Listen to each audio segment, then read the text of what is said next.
Kapadvanj town police દ્વારા senior સિટીઝનોને target કરી હની ટ્રેપિંગ કરતી મોટી ગેંગનો પર્દાફાશ કરી પકડવામાં આવી। અલગ અલગ શહેરો ગામડાઓના લોકોને સોશિયલ મીડિયા દ્વારા પોતાની માયાજાળમાં ફસાવી બાદમાં બ્લેકમેલિંગ કરી લાખો રૂપિયા પડાવતી હની ટ્રેપિંગ કરતી મહિલાઓ સહિત પુરુષોની એક ગેંગને કપડવંજ ટાઉન પોલીસ દ્વારા ઝડપી પાડવામાં આવી છે। તેમની પાસેથી લાખો રૂપિયાનો મુદ્દામાલ જપ્ત કરવામાં આવ્યો છે। કપડવંજ ટાઉન પોલીસ સ્ટેશનના પીઆઈ શ્રી તથા પોલીસ સ્ટાફ દ્વારા ખેડા જિલ્લા એસપી સાહેબના સહયોગથી હની ટ્રેપિંગ કરતી ગેંગને ઝડપી પાડવામાં આવી છે। કપડવંજ શહેરના એક યુવા જાગૃત નાગરિક જયંતિભાઈ પટેલ ઉર્ફે ભોલાભાઈ દ્વારા સમગ્ર ઘટનાની જાણ કપડવંજ ટાઉન પોલીસ સ્ટેશનના રાઇટર પુરીશભાઈ ચૌધરીને કરતાના કપડવંજ ટાઉન પોલીસ સ્ટેશનના ઓપરેશન દ્વારા આ ગેંગને ઝડપી પાડવામાં સફળતા મળેલ છે। સોશિયલ મીડિયા એપ્લિકેશન્સ ઉપર ફેક આઈડી બનાવી સિનિયર સિટીઝનોને ટાર્ગેટ કરી હની ટ્રેપમાં ફસાવી નાણાં પડાવતી ગેંગને મુખ્ય સૂત્રધાર સહિત ઝડપી પાડતી Kapadvanj town police team Mehsana police અધિક્ષક શ્રી રાજેશ ગઢિયા સાહેબ આઈપીએસ ખેડા નડિયાદ તથા શ્રી વીએન સોલંકી સાહેબ નાયબ પોલીસ અધિક્ષક કપડવંજ ડિવિઝન નાઓ તરફથી સોશિયલ મીડિયાનો દુરુપયોગ કરી આમ જનતા પાસે નાણાં પડાવતા ઈસમોને શોધી કાઢવા તથા તેમના વિરુદ્ધ સખત પગલાં લેવા જરૂરી સૂચનો થયેલ। જે અનુસંધાને police inspector Shri Janaksinh Devda Kapadvanj town police station નાઓએ કપડવંજ ટાઉન પોલીસ સ્ટેશન ગુનો નોંધી કલમ 308(6), 137(2), 115(2), 352, 61(2)(A) તથા આઈટી એક્ટ કલમ 66(C), 66(D) મુજબના ગુનાના ફરિયાદી સિનિયર સિટીઝનને હની ટ્રેપમાં ફસાવી નાણાં પડાવવા માટે પૂર્વ નિયોજિત ગુનાહિત કાવતરું રચી ફેસબુક ઉપર પ્રીતિ પટેલ નામની ફેક ફેસબુક આઈડીથી ફ્રેન્ડ્સ રિક્વેસ્ટ મોકલી મહિલાએ તેઓની સાથે વોટ્સએપથી ચેટિંગ તથા વોઇસ કોલ કરી એકાંત સ્થળે રૂબરૂ મુલાકાત ગોઠવી। તે દરમિયાન ગેંગના અન્ય સભ્યો ત્યાં આવી જઈ પોતાની ઓળખ મહિલાના સગા તરીકે આપી ફરિયાદી સિનિયર સિટીઝનને મહિલા સાથેનો વિડીયો ઉતારી મહિલા સાથે શારીરિક સંબંધ રાખેલ હોવાના આક્ષેપોવાળી ફરિયાદ કરવાનું તેમજ ઉતારેલ વિડીયો સોશિયલ મીડિયામાં વાયરલ કરી સમાજમાં બદનામ કરવાની ધમકી આપી રૂપિયા 6 લાખની માંગણી કરી અપહરણ કરી બળજબરીથી રૂપિયા 3 લાખની રકમ પડાવી લઈ બાકીના રૂપિયા 3 લાખની સતત માંગણી કરતા હોવાનો બનાવ બનેલ। સદર બનાવની ગંભીરતાને ધ્યાને જેમાં સંડોવાયેલ ઇસમોને ઝડપી પાડવા ચક્રો ગતિમાન કરેલ। સદર બનાવને અંજામ આપનાર ઇસમોની ઓળખ કરવા સારું કપડવંજ ટાઉન પોલીસ સ્ટેશનની 4 ટીમો બનાવી સદર બનાવ સમયના કપડવંજ શહેર તથા આસપાસના આશરે 40 જેટલા સીસીટીવી ફૂટેજ ચેક કરી આરોપીઓએ ગુના સમયે વાપરેલ વાહનોની સરકારશ્રીના વિવિધ પોર્ટલ પરથી માહિતી મેળવી તેમજ સોશિયલ મીડિયાના વિવિધ એકાઉન્ટન્ટ્સમાંથી માહિતી મેળવી સ્કૂટીની કરી આરોપીઓના મોબાઈલ નંબરો ટ્રેસ કરી ટેકનિકલ સર્વેલન્સ તથા હ્યુમન ઇન્ટેલિજન્સની મદદથી ગુનાને અંજામ આપનાર ગેંગના મુખ્ય સૂત્રધાર સહિત 9 આરોપીને મુદ્દામાલ સાથે ઝડપી પાડવામાં આવેલ છે।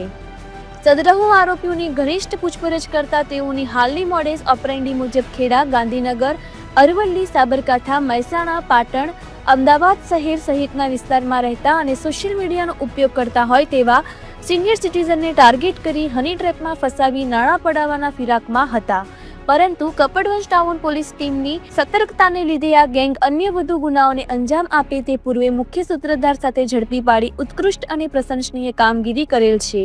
હાલમાં આરોપીઓની અટક કરી ગુનાના કામે કાર્યવાહી ચાલુ છે। પકડાયેલ આરોપીઓ હિપેશ કુમાર દિલીપભાઈ ધોળુ પટેલ રહેવાસ કોલેજ કંપા તાલુકો દહેગામ જિલ્લો ગાંધીનગર। મુખ્ય સૂત્રધાર ખુશ્બુબેન ઉર્ફે ખુશી કાળુસી ડાયુસી ચૌહાણ રહેવાસ સાકરોડિયા તાલુકો હિંમતનગર જિલ્લો સાબરકાંઠા હની ટ્રેપ કરનાર મુખ્ય સ્ત્રી। આલુસિંહ ભરતસિંહ મકવાણા રહેવાસ મોટી વડોલ દરબાર ફળિયો તાલુકો ઈડર જિલ્લો સાબરકાંઠા। વિજયસિંહ ઉર્ફે ભયો હરિસિંહ વાઘેલા રહેવાસ હિંમતનગર મોતીપુરા ચંદ્રનગર સોસાયટી મકાન નંબર 53 તથા તાલુકો હિંમતનગર જિલ્લો સાબરકાંઠા। અશ્વિનસિંહ વિનોદસિંહ ચૌહાણ રહેવાસ મોટી વડોલ તાલુકો ઈડોર જિલ્લો સાબરકાંઠા। પંકજગીરી શિવગીરી ગોસ્વામી રહેવાસ હડિયોલ ભીમાવાડીવાસ તાલુકો હિંમતનગર જિલ્લો સાબરકાંઠા। દક્ષાબેન ઉર્ફે ટીનાબેન ડોક્ટર ઓ જગદીશગીરી બેચરગીરી ગોસ્વામી રહેવાસ હડિયોલ તાલુકો હિંમતનગર જિલ્લો સાબરકાંઠા। જય હસમુખભાઈ પટેલ રહેવાસ ઉમા પાર્ક સોસાયટી મુકામ તાલુકો દહેગામ જિલ્લો ગાંધીનગર। નજીર મિયા બાલુ મિયા કુરેશી રહેવાસ ખોબલિયા તાલુકો કપડવંજ જિલ્લો ખેડા યુમિયા। કબજે કરેલ મુદ્દામાલ રોકડ રકમ રૂપિયા 1,87,000, મારુતિ સુઝુકી સ્વિફ્ટ ગાડી, મારુતિ સુઝુકી એસ ક્રોસ ગાડી, TVS Jupiter number total 12 mobile સહિત કુલ મુદ્દામાલ કિંમત ₹15,10,000 ગુનાની મોડસ ઓપરેન્ડી સોશિયલ મીડિયાની વિવિધ એપ્લિકેશન્સમાં મહિલાના ફોટાવાળું પ્રોફાઇલ સેટ કરી ફેક આઈડી બનાવી સિનિયર સિટીઝનોને સોશિયલ મીડિયાના પ્લેટફોર્મના માધ્યમથી ફ્રેન્ડ્સ રિક્વેસ્ટ મોકલી ચેટિંગમાં વાતચીતથી આકર્ષિત કરી ચેટિંગમાં સિનિયર સિટીઝન સાથે ગેંગમાં સામેલ મહિલા પાસે વોઇસ કોલ અને વિડીયો કોલ કરાવડાવી સિનિયર સિટીઝન સાથે ગેંગની મહિલાને એકાંત સ્થળે વાતચીત તથા મિલન માટે કરવા રૂબરૂ મોકલી તે દરમિયાન ગેંગના અન્ય સભ્યો આવી જઈ મહિલા સાથે શારીરિક સંબંધ બાંધેલ હોવાના આક્ષેપો કરી મહિલા અને સિનિયર સિટીઝનનો વિડીયો રેકોર્ડ કરી સોશિયલ મીડિયામાં વાયરલ કરી સમાજમાં આબરૂ ઇજ્જત કાઢવાની તેમજ બળાત્કારના ગુનામાં ફસાવી દેવાની ધમકી આપી અપહરણ કરી મોટી રકમ પડાવવાનું ષડયંત્ર આયોજનબદ્ધ રીતે ગોઠવવામાં આવે છે અને ખેડા, ગાંધીનગર, અરવલ્લી, સાબરકાંઠા, મહેસાણા, પાટણ, અમદાવાદ શહેર સહિતના વિસ્તારમાં રહેતા સિનિયર સિટીઝનને ટાર્ગેટ કરી રહેલ હતા. કામગીરી કરનાર police team Shri Janaksinh Devda, police inspector, Kapadvanj town police station, Shri JS Champavat, police sub inspector, head કોન્સ્ટેબલોમાં પરેશકુમાર, કીર્તનભાઈ, અનિલકુમાર, કનુભાઈ, હેમંતકુમાર, દશરથભાઈ, વનરાજસિંહ, શંકરસિંહ, યોગેશકુમાર, ઈશ્વરભાઈ, કોન્સ્ટેબલોમાં Atulkumar, Kanubhai, Hardikkumar, Dhanjibhai, Pravinsinh, Rameshbhai, Viralsinh, Ranvirsinh, Manojkumar, Valjibhai, Raghuvirsinh, Gopalsinh, Videshkumar, Pravinbhai, Bimalkumar, Kamleshbhai, Jinalben Ranchhodbhai, Lalitaben Jitaji. Reporter Bhavin Joshi, Kapadvanj, GPMC news 24/7 live. Kapadvanj town વિસ્તારનો બનાવ છે, જેમાં જે હની ટ્રેપના કેસ હોય છે એ પ્રકારની એક ગેંગ એક સિનિયર સિટીઝનને સોશિયલ મીડિયા પ્લેટફોર્મથી ફ્રેન્ડ રિક્વેસ્ટ મોકલે છે અને એની અંદર એક મહિલાનો ફોટોગ્રાફ હોય છે અને સામે એકબીજાના મોબાઈલ નંબર જે છે એની આપલે થઈ અને જે સિનિયર સિટીઝનને ટ્રેપમાં લેવા માટે એ જે મહિલા છે એ કપડવંજ ખાતે આવે છે અને ત્યારબાદ ગાડીમાં બંને બેઠા હોય છે. એ દરમિયાન ઓલરેડી જે કાવતરું થયેલું હતું અને એ લોકો એ જે ગેંગના જ બીજા માણસો જે છે એ બીજી ગાડી લઈ આવી અને બંનેને જોડે બેઠા છે એ પ્રકારનો વિડીયો ઉતારી અને તમે અમારા ઘરની આ મહિલાને કેમ હેરાન કરો છો અને એ પ્રકારે પેલા વ્યક્તિને ખૂબ જ ભયમાં લાવી અને એમની પાસેથી ખંડણી માગે છે.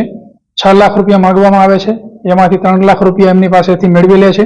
3 લાખ રૂપિયાનો બીજો વાયદો કરે છે અને જે સોશિયલ મીડિયા પર પ્રોફાઇલ બનાવેલી હતી એ પણ ખોટી પ્રોફાઇલ બનાવી અને આ સમગ્ર ઘટનાને એ લોકોએ અંજામ આપેલો. જે સિનિયર સિટીઝન છે એમને બહાદુરી દાખવી અને પોલીસનો સંપર્ક કરેલો. પોલીસે ખંડણી, અપહરણ, ગુનાહિત કાવતરું, મારવાની ધમકી અને IT એક્ટ આ મુજબનો ગંભીર ગુનો દાખલ કરી અને અમારા કપડવંજ ટાઉન PI દેવડા અને એમની સક્રિય ટીમ આ બધાએ આ ગેંગની અંદર સંકળાયેલા ટોટલ 9 આરોપીઓની ધરપકડ કરી અને મોટાભાગનો મુદ્દામાલ રિકવર કર્યો છે. પોલીસને ખૂબ સારી સફળતા મળી છે અને ખાસ આ બાબતમાં એ અગત્યનું છે કે આ લોકોએ અન્ય જગ્યાએ પણ આ પ્રકારની ઘટનાઓને અંજામ આપેલ છે અને હાલમાં પણ એ લોકોના પ્લાનિંગ એવા હતા કે આ પ્રકારના સોફ્ટ ટાર્ગેટ હોય એને આ મુજબ સોશિયલ મીડિયા પર ટાર્ગેટ કરી અને બીજા લોકોને પણ આ રીતના હની ટ્રેપમાં ફસાવી અને એમની પાસેથી મસ્ત મોટા પૈસાના તોડ કરવા અને એ પ્રકારની બીજી ઘટનાઓને અંજામ આપે એ પહેલા જ કપડવંજ ટાઉન પોલીસની સતર્કતાને લીધે આ 9 આરોપી હાલ પોલીસ કસ્ટડીમાં છે. જો આરોપીઓની વાત કરું તો દીપેશ કુમાર ધોળુ એ દહેગામના છે. ખુશ્બુ ઉર્ફે ખુશી ચૌહાણ એ સાકરોડિયા હિંમતનગરના. આલુસિંહ ભરતસિંહ મકવાણા વડોલ સાબરકાંઠા. વિજયસિંહ હરિસિંહ વાઘેલા મોતીપુરા હિંમતનગર સાબરકાંઠા. અશ્વિનસિંહ વિનોદસિંહ ચૌહાણ વડોલ ઈડર સાબરકાંઠા. પંકજગીરી શિવગીરી ગોસ્વામી હડિયોલ હિંમતનગર સાબરકાંઠા. દક્ષાબેન ઉર્ફે ટીનાબેન જગદીશગીરી ગોસ્વામી હડિયોલ હિંમતનગર સાબરકાંઠા. જય હસમુખભાઈ પટેલ ઉમા પાર્ક સોસાયટી દેગામ. નજીર મિયા બાલુ મિયા કુરેશી ખોબલિયા તાલુકો કપડવંજ જિલ્લો ખેડા. આ તમામ આરોપીને પકડી અને એમની પાસેથી જે 4 વ્હીલ, રોકડ મુદ્દામાલ, એક્ટિવા, મોબાઈલ આવો ઘણો બધો મુદ્દામાલ જપ્ત કરવામાં આવ્યો છે. હાલ એમનું ટેકનિકલ એનાલિસિસ પણ થઈ રહ્યું છે અને FSL ની મદદ લઈ આમાં આગળ કાર્યવાહી કરવામાં આવશે. અન્ય મુદ્દામાલ જે રિકવર કરવાનો બાકી છે એ તમામ આરોપીઓને નામદાર કોર્ટમાં રજૂ કરી એમના રિમાન્ડ મેળવી અને આગળની કાર્યવાહી કરવામાં આવશે. સાહેબ, આરોપીઓને પકડવા જતા પીઆઈ પર ઘાયલ થયા છે, શું થયું? હા, કારણ કે એમને જે બીજો વાયદો કર્યો હતો એટલે એ બાબતના જે આ વિક્ટીમ છે એ એમને પૈસા આપવા માટે જ્યારે ગયેલા ત્યારે એ લોકો ગાડી લઈને આવેલા, પરંતુ જ્યારે પોલીસે નજીક જઈને પકડવાનો ટ્રાય કર્યો ત્યારે એ લોકો ભાગી જવાની કોશિશ કરેલી, પરંતુ અમારા જે કપડવંત ટાઉન પીઆઈ જનકસિંહ દેવડા છે એને મુક્કો મારી અને ગાડીનો કાચ તોડી અને ગાડીને રોકી લીધેલી. એ દરમિયાન એમને હાથમાં સામાન્ય ઇન્જરી થયેલી અને એ બાબતે અમે તાત્કાલિક ડોક્ટરનો પણ સંપર્ક કરી અને એમની પ્રાથમિક સારવાર કરાવેલી છે, પરંતુ એમની સતર્કતા અને બહાદુરીને લીધેલી તાત્કાલિક સ્થળ ઉપરથી જ આરોપી પકડાઈ ગયેલા અને નહીતર આરોપી ભાગી છૂટવાની પૂરેપૂરી શક્યતાઓ હતી. મુખ્ય આરોપી સાહેબ, એના વિરુદ્ધ કેટલા અગાઉ કયા ગુના નોંધાયેલા? આ આરોપીઓ જે છે 9, એમાંથી આજે દીપેશ પટેલ છે એ મુખ્ય આરોપી છે, એની વિરુદ્ધમાં 4 જેટલા ગુના નોંધાયેલા છે અને અન્ય જે આરોપીઓ છે એ પૈકીના બીજા 4 આરોપી એવા છે કે જેની વિરુદ્ધમાં અન્ય બીજા ગુનાઓ પણ નોંધાયેલા છે, પરંતુ આની અંદર જે મુખ્ય સૂત્રધાર છે એ દીપેશ છે અને જે અન્ય આરોપીઓ છે એમનો પણ ગુનાહિત ઇતિહાસ છે, પણ દીપેશની વિરુદ્ધમાં ગંભીર ગુનાઓ છે, અન્ય આરોપીઓની વિરુદ્ધમાં સામાન્ય ગુનાઓ છે. ઓકે.